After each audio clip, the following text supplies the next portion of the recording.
Assalamualaikum warahmatullahi wabarakatuh. Saya Angelia Novitasari dari Prodi Perbankan Syariah, Fakultas Ekonomi dan Bisnis Islam, Institut Agama Islam Negeri Surakarta. Apa kabar teman-teman semuanya? Semoga dalam keadaan baik dan senantiasa diberikan kesehatan. Di sini saya akan menceritakan ulang tentang Perjanjian Giyanti 1755 dan terbelahnya Jawa. Nah, teman-teman, apakah kalian tahu mengapa di Jawa terdapat beberapa wilayah kekuasaan seperti Kasunanan Surakarta, Kadipaten Mangkunegaran, Kesultanan Yogyakarta, dan Pakubualang? Padahal sebelumnya Jawa hanyalah satu wilayah yang utuh. Nah, pembagian wilayah di Jawa diawali dengan adanya Perjanjian Giyanti pada tahun 1755. Perjanjian Giyanti merupakan suatu peristiwa besar di masa silam. Situs sejarah ini hadir sebagai perekat ingatan kolektif masyarakat dengan peristiwa tersebut. Perjanjian ini lahir sebagai kesepakatan segitiga politik antara Pakubuwono III, Pangeran Mangkubumi, dan Perserikatan Dagang Hindia Belanda atau VOC pada 13 Februari 1755. Nama Giyanti sendiri diambil dari lokasi penandatanganan perjanjian, yakni di Desa Janti. Dalam pelafalan Belanda, ia sebagai Ianti, dan secara tertulis ia terbaca Giyanti. Tempat tersebut sekarang dikenal sebagai Dukuh Kerten, Janti Harjo, Karanganyar, Jawa Tengah. Di masa silam, Perjanjian Giyanti ini dibuat dalam rangka meredam api konflik yang telah terjadi berlarut-larut. Pasca perpindahan Keraton Kartasura ke Surakarta, api dari peristiwa Geger Pecinan ternyata belum mati tepat di sumbunya.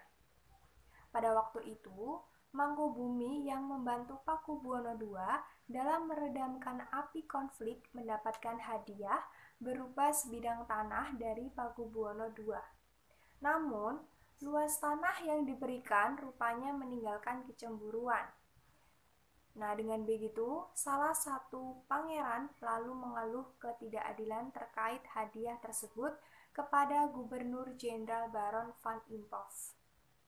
Sang Gubernur Jenderal Batavia itu lantas mengeluarkan keputusan yang membuat tanah tersebut tidak jadi dimiliki oleh Mangkubumi. Sejak saat itulah pecah perang Mangkubumen yang melibatkan puluhan prajurit Belanda dan Jawa tewas. Perlawanan ini mendorong Gubernur VOC Jawa Utara Nocolas Harting mengambil sikap untuk menyelamatkan daerah operasionalnya. Secara tertutup, Harting melakukan perundingan dengan Pangeran Mangkubumi, dan akhirnya yang bersepakat dengan keinginan Pangeran Mangkubumi yang juga hendak menjadi penguasa tanah Jawa. Nah, pada 23 September 1754, nota kesepakatan antara VOC dan Mangkubumi terlaksana dan disampaikan kepada Pakubuwono III, sang pengganti Pakubuwono II. Nota tersebut yang menyatakan bahwa Pangeran Mangkubumi mendapatkan wilayahnya. Nah, pada 4 November 1754, Pakubuwono III menyatakan persetujuannya terhadap hasil perundingan Gubernur Jawa Utara dengan Mangkubumi. Setelah itu, surat pernyataan itu disampaikan oleh Pakubuwono III kepada Gubernur Jenderal VOC Jasop Mosel. Itulah yang mendorong terjadinya sebuah perjanjian besar yang ditandatangani di Desa Giyanti, yang berada di beberapa kilometer di sebelah timur Surakarta. Penandatanganan Perjanjian Giyanti menjadi pangkal dari terbelahnya tanah Jawa menjadi dua bagian, yang dikenal dengan istilah Palihan Nagari. Hal ini menjadi awal mula naiknya tahta Mangkubumi di Yogyakarta sebagai Sri Sultan Hamengkubuwono I. Akan tetapi, keterbelahan masyarakat Jawa tidak terjadi seketika selepas Perjanjian Giyanti. Perjanjian Giyanti yang tidak merinci pada pembagian wilayah dan pada gilirannya menimbulkan rentetan-rentetan peristiwa. Maka, pada pembagian itu sengaja diacak sehingga banyak wilayah-wilayah yang tumpang tindih satu sama lain. Sementara itu, pasca Perjanjian Giyanti, Raden Masyaid atau Pangeran Sambernyawa yang dahulu membantu Pangeran Mangkubumi masih terus melakukan pemberontakan. Keterbelahan Jawa di kemudian hari belum berhenti.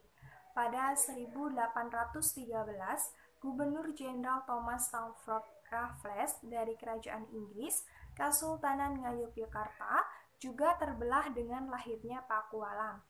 Dengan demikian, tanah Jawa memiliki 4 wilayah pemerintahan yang tumbuh perbedaan antara model dan orientasi politik. Hal ini pun mengantarkan Jawa pada rupa yang beragam.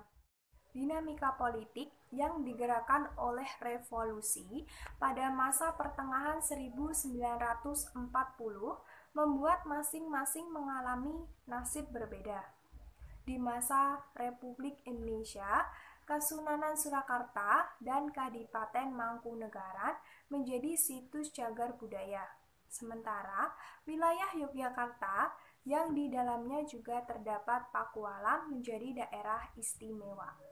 Dan tentunya teman-teman semuanya tidak asing lagi dengan peristiwa tersebut. Jadi, demikianlah sejarah bagaimana Perjanjian Giyanti pada tahun 1755 dan terbelahnya Jawa. Sekian dari saya, apabila ada kekurangan dan kesalahan dalam pengucapan saya mohon maaf.